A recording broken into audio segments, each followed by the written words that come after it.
রাত পোহালেই রাজ্য বাজেট। সোমবার বিধানসভায় বাজেট পেশ করবেন রাজ্যের অর্থমন্ত্রী স্বপন দাশগুপ্ত। দীর্ঘ প্রায় 50 বছর পর রাজ্য পেয়েছে ডাবল ইঞ্জিন সরকার, যার ফলে এবার থেকে আর কেন্দ্রীয় বঞ্চনার কথা বলতে পারবে না রাজ্য।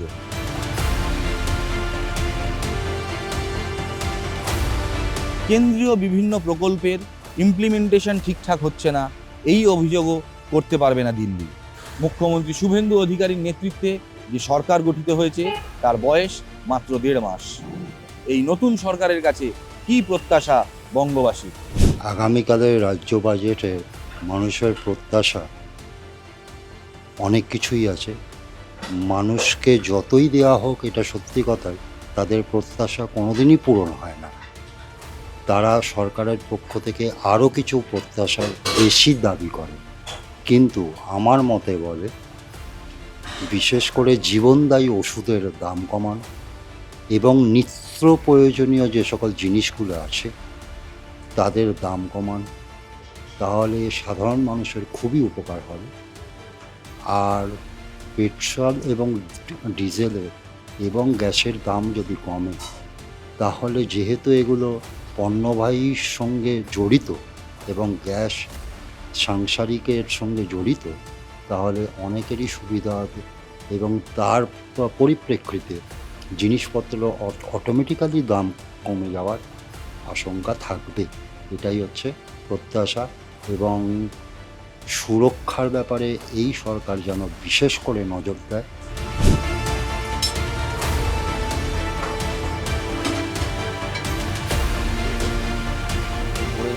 এই নতুন সরকারের কাছে তো আমরা অনেক কিছুই প্রত্যাশা করি। জিনিসপত্রের যে দাম বেড়ে গেছে, সেইগুলো যদি একটু কি বলবো, একটু যদি সাধারণ মানুষের উপকার হয় এরকমভাবে সেইগুলো ব্যবস্থা করেন, যে একটু দাম কমানো হলো, জিনিসপত্রের দাম কমানো, পেট্রোলের দাম বেড়ে গেছে, সেই জন্য গাড়ি ভাড়া বেড়ে যাচ্ছে। এবার ওনারা হয়তো বলবেন সরকারি বাসে মেয়েদের কমিয়ে দেওয়া হয়েছে, ফ্রি করে দেওয়া হয়েছে, কিন্তু সেটা ফ্রি তো শুধুমাত্র মেয়েদের জন্য। আমরা তো শুধু একলা মেয়েরা সমাজে নেই, ছেলে মেয়ে সবাই আছি। আর সবথেকে বড় কথা, আমি একজন অঙ্গনওয়াড়ি কর্মী হিসেবে বলছি যে আমাদের দিকটা যদি একটু দেখা হয়, আমরা যে সাম্মানিক ভাতাটা পাই সেইটা দিয়ে একদম আমরা চালাতে পারছি না।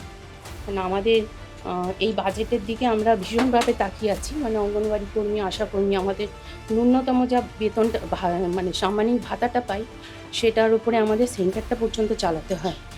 সেই জন্য আমাদের দিকটা যদি একটু দেখা হয় এবং সমাজে সবাইকার দিকটাই দেখতে বলবো, পেলে আমাদের তো খুবই ভালো লাগবে। বাজেট মধ্যে বলার মধ্যে আমার হচ্ছে দাম তো ঠিক করতেই হবে, দাম সবেরই বেড়েছে, গ্যাস, সবজি, আনাজ, হ্যাঁ সব কিছু, সেইগুলো তো একটু কমানোর দরকারই। প্রথমত নতুন সরকার যে এসছে, এনডিএ সরকার, তাদের কাছে আমাদের নতুন যারা কর্মসংস্থান দরকার। বাজেট হবে জনমুখী বাজেট, যেই বাজেট খালি ভাওতাবাজি বাজেট না। বাজেট এমন হবে যেটা জনসাধারণ মানুষের জন্য, স্বার্থের জন্য।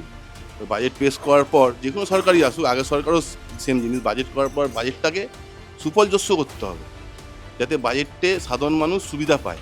নানা রকম স্বাস্থ্য, শিক্ষা, সবথেকে বড় বেকারদের কর্মসংস্থান, নানা রকম জিনিসপত্রের দাম, গ্যাসের দাম, এইগুলো সরকারকে মাথায় রাখতে হবে, যাতে জনসাধারণ মানুষ সকাল থেকে উঠে যেন কাজটা করতে পারে, রোজি রোজগার জুটিয়ে খাদ্যর চাহিদাটা মেটাতে পারে। আর স্বাস্থ্য যে বড় হাসপাতালগুলো আছে, একটু মুখ্যমন্ত্রী যে বাজেট পেশ করছে যেন স্বাস্থ্যের দিকে নজর দিক, যাতে পশ্চিমবঙ্গ যেন ভালো হয়, এই আশাই নতুন সরকারকে রাখছি।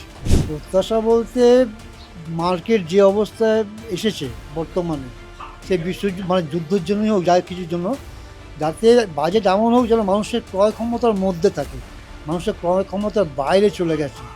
আমরা যেখানে আমাদের দেশে প্রায় 60-65% মানুষ আন্ডার অর্থনৈতিক অবস্থার মধ্যে রয়েছে, খুব নিচু অবস্থার মধ্যে রয়েছে, তারা যাতে তাদের ক্রয় ক্ষমতার মধ্যে বাজেট হয়, আমরা সেটাই চাইবো। যে সাবজেক্টটাতে হচ্ছে পশ্চিমবঙ্গের আপামর 8.5 কোটি মানুষের নিরাপত্তাটাকে সুনিশ্চিত করা। এখন এই 8.5 কোটি মানুষের যে নিরাপত্তা, সেই নিরাপত্তার প্রশ্নে নিত্য প্রয়োজনীয় জিনিসের দাম কমানো মানুষ প্রত্যাশা করে।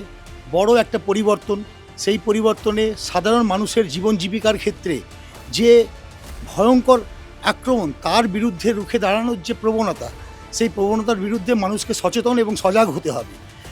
বিভ্রান্ত করে কোনো মানুষকে কিছুদিন ঠকানো যায়, কিন্তু অনেকটা দিন সময় নয়।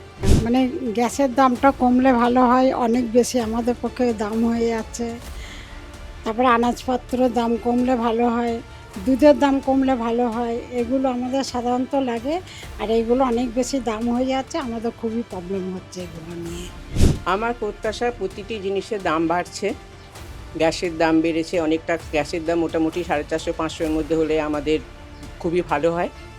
তারপরে মাছ, মাংস, ডিম, যেগুলো আমাদের রোজকারের জিনিস, সে সমস্ত জিনিসের দাম বেড়ে গেছে। গাড়ি ভাড়া বেড়ে গেছে। এইগুলোর জন্য সাধারণ মানুষের জন্য যদি চিন্তা করে তাহলে খুবই ভালো হয়। এই প্রতিনিয়ত যে জিনিসগুলো আমাদের দরকার, সেগুলো প্রত্যেকটা জিনিসেরই দাম বাড়ছে। মাছ মাংস তো আছেই, রেগুলার আমরা যে বাইক বা গাড়ি চালায় যে পেট্রোল ডিজেলের দাম বাড়ছে, গাড়ি ভাড়ার দাম বাড়ছে, এই জন্য গাড়ি ভাড়া বাড়ছে। সব যেগুলোই যদি একটু মেনটেন করা হয় তাহলে সবারই ভালো হয়। গ্যাসের দাম কমুক, ছেলে মেয়েদের চাকরি বাকরি হোক, আর নিত্য প্রয়োজনীয় জিনিসের দাম যেন কমে। আর ওষুধপত্র তো অবশ্যই সুরাহা হয়, সাধারণ মানুষের সব কিছু দিক দিয়ে সুরাহা হয় যেন। নতুন সরকার এখন সবে এইমাত্র কিছুদিন আগে সরকার গঠন হয়েছে, আশা প্রত্যাশা সবার অনেক থাকতে পারে, কিন্তু জানি না নতুন সরকার এখন কি বাজেট দেখার পর তারপর বলতে পারবো। কারণ নতুন সরকার আশা করা যাচ্ছে ভালোই কোনো রকম বাজেট একটা দেবে, সাধারণ মানুষের জন্য অন্তত কাজ করবে। শিল্প আসলে তো খুব ভালোই হয়, যদি শিল্প আসে সেক্ষেত্রে ইন্ডাস্ট্রি আসলে জবের অপরচুনিটি অনেক বাড়বে। সরকার তো চাকরি ক্রিয়েট সেভাবে করতে পারে না, পলিসি ক্রিয়েট করতে পারে। যদি পলিসি ভালো ক্রিয়েট করতে পারে বা সেরকম ভালো কোনো পলিসি দিয়ে শিল্পপতিদের এখানে ইনভাইট করতে পারে, সেক্ষেত্রে আমার মনে হয় যে ইন্ডাস্ট্রি যদি এখানে হয় নিশ্চয়ই জব অপরচুনিটি অনেক বাড়বে। সাধারণ মানুষ হিসেবে এই মুহূর্তে সব যেটা বেশি প্রত্যাশা, পেট্রোল প্রাইস বিগত কয়েকদিনে যেভাবে বেড়েছে, তো আশা করছি হরমুজে যে সমস্যাটা ছিল এটা ইনিশিয়ালভাবে এখন তো প্রায় সমস্যা মিটে গেছে। তো পেট্রোল প্রাইসটা যদি কমিয়ে দেওয়া যায়, 100 টাকার মধ্যে যদি পেট্রোলটাকে আবার আনা যায়, তাহলে সেক্ষেত্রে নিত্য প্রয়োজনীয় জিনিসগুলোর যে দাম বেড়ে গেছে সেগুলোর দামটাকে অনেকটাকে কন্ট্রোলে আনা যাবে। আর চাইবো হেলথ ডিপার্টমেন্টকে যে ওই জায়গায় যাতে আরও বেশি করে বাজেট অ্যালোকেশন করা হয়, আর শিক্ষা খাতে যদি আরও বেশি বাজেট অ্যালোকেশন হয়, সেক্ষেত্রে এই দুটো খুব ইম্পর্টেন্ট জিনিস। প্রত্যাশা তো বলবো না, আশা রাখছি যাতে একটু পেট্রোল আর ডিজেলের দামটা কমে, তাহলে খুব ভালো হয়। তার সঙ্গে একটুখানি যদি লিকারেরও দামটা কমে তাহলে আরেকটু ভালো হয়। সোমবার যে বাজেট পেশ করতে চলেছেন নতুন রাজ্য সরকার, তাতে আম বাঙালির মূল প্রত্যাশা কিন্তু পেট্রোল, ডিজেল, গ্যাস সহ নিত্য প্রয়োজনীয় যে দ্রব্য তার যে মূল্যবৃদ্ধি তা নিয়ন্ত্রণ করা। পাশাপাশি যুব প্রজন্ম চাইছে রাজ্যে আসুক শিল্পের জোয়ার, তবেই যে হবে তাদের কর্মসংস্থান। উঠে আসছে শিক্ষা, স্বাস্থ্য সহ অন্যান্য ক্ষেত্রগুলিও জোরদার করার দাবি। এখন দেখার রাজ্যবাসীর কোন কোন চাহিদা সোমবার পূরণ করে নতুন রাজ্য সরকার।